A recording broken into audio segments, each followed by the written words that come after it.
Telangana formation day శుభాకాంక్షలు అందరికీ. 10 సంవత్సరాలు తెలంగాణ గురించి కొట్లాడి తెలంగాణ సాధించుకోవాలని చెప్పి తెలంగాణ ప్రజల ఆకాంక్ష ఏదైతే ఉండేనో అది ప్రజల ఉద్యమం వలన తెలంగాణ రావడం జరిగింది.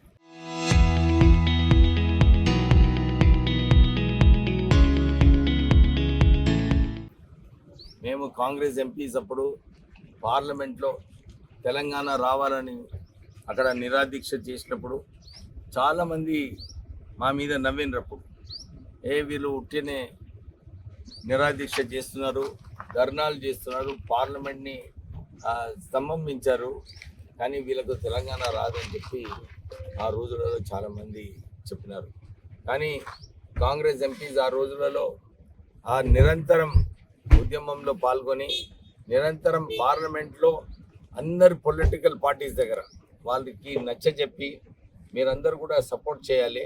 ఎందుకంటే అప్పుడు ఆ రోజులలో యూపీఏ ప్రభుత్వంలో ఎక్కువ మెజారిటీ లేకుండే, సోనియా గాంధీ గారికి ఇవ్వాలని ఉండే, కానీ మెజారిటీస్ సరిగ్గా లేనందువలన కష్టమైంది. అప్పుడు అందరు పొలిటికల్ పార్టీస్ని ఒక తాటిపై తీసుకొచ్చి అందరు కూడా పార్లమెంట్లో 272 ఓట్స్ వేసినప్పుడే తెలంగాణ వస్తుందని చెప్పి ఆ రోజులలో కూడా కష్టం ఉన్నప్పుడు ఒక మంచి ఐడియా వచ్చింది జైపాల్ రెడ్డి గారికి. ఆ రోజులలో ఇది వాయిస్ ఓట్లో పాస్ చేద్దామంటే అందరు కూడా ఒప్పుకోవడం జరిగింది. మీరా కుమారి గారు అది ఒప్పుకొని వాయిస్ ఓట్తోని తెలంగాణ ఫార్మేషన్ కావడం జరిగింది.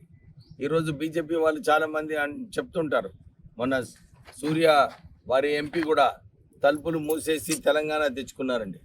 తలుపులు ఎప్పుడు కూడా ఓటింగ్ ఉన్నప్పుడు మూసే ఉంటుంది, కానీ అప్పుడు ఆ రోజులలో కూడా అందరు పొలిటికల్ పార్టీసు తెలంగాణ రావాలని చెప్పి వారు సపోర్ట్ చేయడం జరిగింది.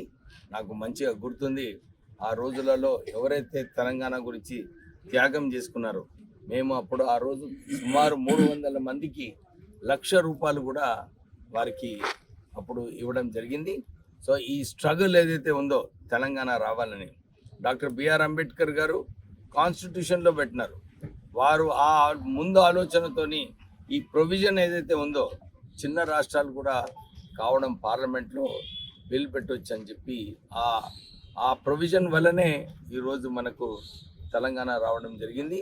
అందరూ కూడా ఈ తెలంగాణని ముఖ్యమంత్రి రేవంత్ రెడ్డి గారు ఒక ఆలోచనతోనే అన్ని అభివృద్ధి కార్యక్రమాలు పేద ప్రజలకు ఆదుకోవాలి, వారికి ఇంద్రమ్మ ఇల్లులు ఇవ్వాలి, 200 యూనిట్లు ఫ్రీ ఇవ్వాలి, విద్య ఆరోగ్యంలో కూడా నిధులు కేటాయించి integrated schools Telangana public schools పెట్టడము, తర్వాత అడ్వాన్స్ టెక్నాలజీ సెంటర్స్ ద్వారా ట్రైనింగ్ ఇప్పించి వీళ్ళందరికీ ఉద్యోగ అవకాశాలు కల్పించాలి తెలంగాణ పిల్లలకు అని చెప్పి రాష్ట్ర ప్రభుత్వం పనిచేస్తుంది.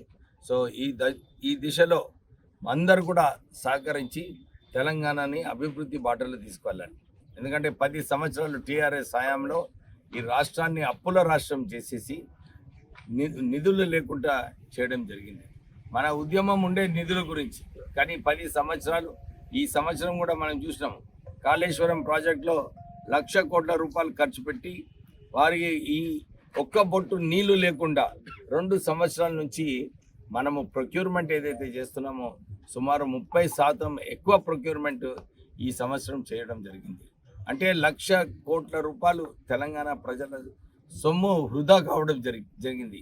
కేవలము టీఆర్ఎస్ నాయకులు కేసీఆర్ కమిషన్ల కోసము ఈ కాళేశ్వరం ప్రాజెక్ట్ కట్టి రాష్ట్రాన్ని నాశనం చేయడం జరిగింది. సో ప్రజలకు మళ్ళొకసారి ఈ రాష్ట్రాన్ని ముందుకు తీసుకువెళ్ళే అవసరం ఉంది. అభివృద్ధి బాటలో అందరూ కూడా సహకరించాలని చెప్పి కోరుతూ మన తెలంగాణ ఏర్పడడం దాని గురించి ప్రతి ఒక్కరికి అందరికీ కూడా తెలుసు. మనం తెలంగాణ రావడానికి ఎన్ని రకాలుగా ఎంతమంది ప్రాణదానాలు చేసి తర్వాత మాత్రమే మన తెలంగాణ వచ్చిన విషయం అందరికీ తెలిసిన విషయాలే.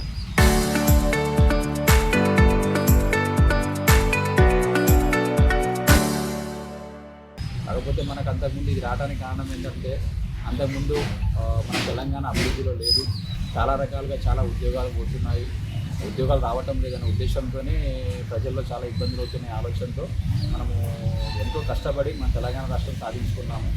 అందులో భాగంగా ముఖ్యంగా తెలంగాణ రాష్ట్రం ఏర్పడ్డ తర్వాత మన పోలీస్ డిపార్ట్మెంట్కి కూడా గవర్నమెంట్ తరఫున ప్రతి ఒక్కరు మంచి జీతాలు ఇస్తూ, అదేవిధంగా మంచి వాహనాలు ప్రొవైడ్ చేస్తూ మనకు కావాల్సిన ప్రతి ఒక్కటి అరేంజ్మెంట్ చేస్తున్నారు.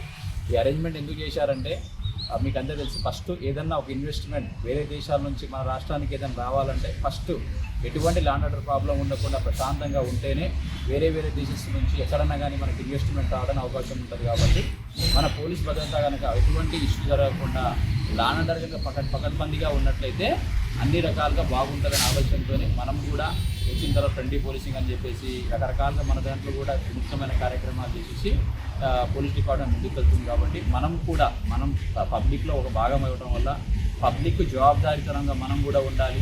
మన ఇక్కడ ఉన్న వాళ్ళం ప్రతి ఒక్కరు అందరూ సీనియర్సే మీరు ఉన్నారు. మనం డ్యూటీ చేసేటప్పుడు ఎవరికైనా ఏ విధంగానూ ఏ టైంలోనైనా కానీ ఎల్లవెళ్ళు అందుబాటులో ఉంటాము. వాళ్ళకి ఎటువంటి ఇబ్బందులు అయినా కానీ మనము అందుబాటులో ఉండే విధంగా ఉండాలి. మీకు ఏదైనా ఇష్యూస్ ఉన్నా వాళ్ళకి ప్రాబ్లం వస్తేనే మన దగ్గరకు వస్తారు. కాబట్టి వాళ్ళ ద్వారా మనకి ఎటువంటి ఇబ్బందులు ఉన్నా వాళ్ళ గురించి తెలుసుకొని మనం వాళ్ళకి సహాయపడే విధంగా ఉండాలి.